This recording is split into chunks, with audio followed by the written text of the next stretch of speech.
everyone, I'm Adrienne Everheart, and tonight I'm going to talk about should you pay for a date? If you're dating and you're really trying to find a loving, long-lasting relationship with a man, should you be handling money, paying for dates, offering to pay for dates, feeling guilty like you should pay for dates? And what if the guy says, I think we should just split this bill? What do you do? I'm going to give you answers to this and so much more. First, let's talk about should you pay for a date? Now, I have the opinion that a man actually needs to show you and demonstrate to you, number one, that he's going to invest in you, not only time-wise, but financially. Now, we're not talking about taking you out to Ruth Chris Steakhouse every night of the week and spending tons of money on you. Dates need not be expensive. You can have a coffee date as the first date, which is what I suggest. That's anywhere from a $3 to $7 investment. A second date can be something like a little bit more like a lunch. And if he wants to take you out to a nice restaurant or something like that, let him. But a lot of times on the fifth or sixth date, the guy might kind of allude to you picking up the check or paying, or a guy might flat out tell you, I hate always having to pay for a date. So this is where you can use some of your scripting tools I'm going to teach you and really learn how to connect to his heart and let him know that it's really not about like suckering this guy out of tons of money to get him to date you, as it is you're looking for a loving, long-lasting relationship that leads to marriage. And one of the things you're looking for in a partner is knowing that he wants to invest in you. So a lot of ways that you can do this is, first of all, lead by example. You don't have to come right out and tell a man, well, I expect the man to pay for every single date. Instead, have it in your energy. Lean back. See what he's willing to do and not do. This is why you're dating him. One of the reasons we date a man is to find out what he'll do. Now, if he does ask you to pay or wants you to contribute in some way, it doesn't mean he's a bad guy. However, I do recommend the following script. I'm a little confused, or I feel a little confused. I thought we were on a date. Am I misunderstanding?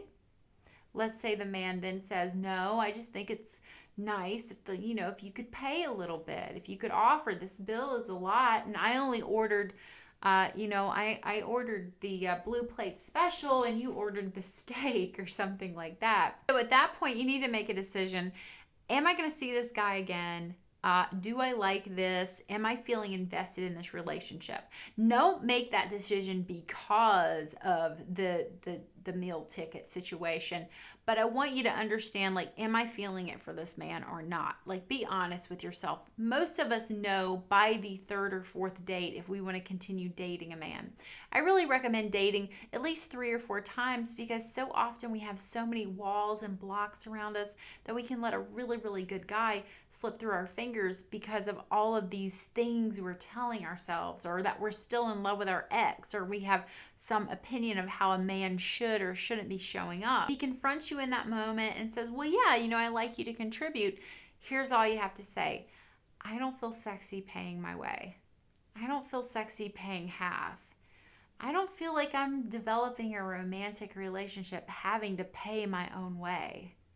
That's how you feel. So you can use sexy or romantic relationship, paying my way. It's that easy. If the guy says, well, then I'm never going to date you again, go, oh my goodness, I feel so sad about that, but okay. Now, at some point when you get into a committed relationship, you can have the conversation about money. I know my husband and I certainly did. There were times after, say, like maybe date 8 or so, that I wanted some fancy thing or appetizer, or I wanted to get us special drinks or something like this, and I just totally did it. I didn't even ask him. I just ordered it and I paid for it. I said, I want to get this. And that wasn't me giving to get. I was a goddess on a pedestal. I wanted this really expensive mushroom appetizer. I got it for myself, you see? And a lot of times by the third or fourth date, you get a little better understanding of a guy's financial situation. Maybe he's not the type of guy that you want to possibly marry. Then don't continue dating him. If you know what it is you want, you know what you're calling forth into the universe, go ahead and let this guy know, you have been great company, but I don't feel like we're a match. There's nothing wrong with that. Again, ladies, just to recap, if a guy says, well, I would like you to pay for half of this, I don't feel sexy paying my way, or I don't feel like this is how I want to feel in a relationship, paying my way, or I feel weird dating, having to pay my own way. And if the guy tries to guilt you or give you a hard time, I want you to just sit there and listen to him and just, just kind of listen and nod your head and listen to him spout off about all the things that are wrong with the genders and finances and things like this, but hold your boundary. Hold your boundary. You don't have to argue back, but just stay where you're at. So a boundary, remember I talk about how you draw a line in the sand. You're over there and I'm over here.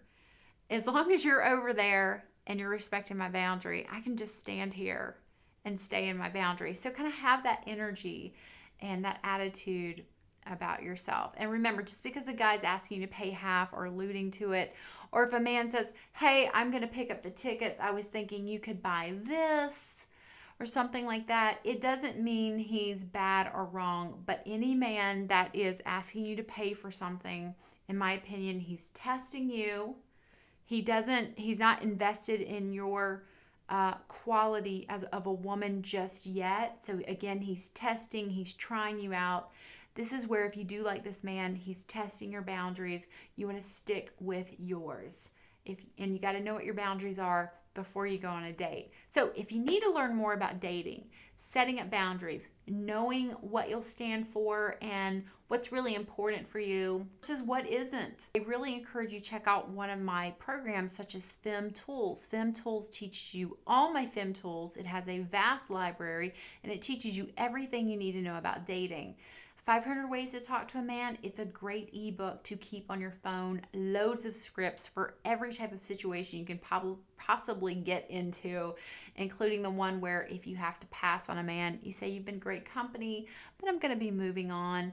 You can use any combination of these things, such as you've been great company, but I don't feel like we're on the same page, so I'm going to be moving on.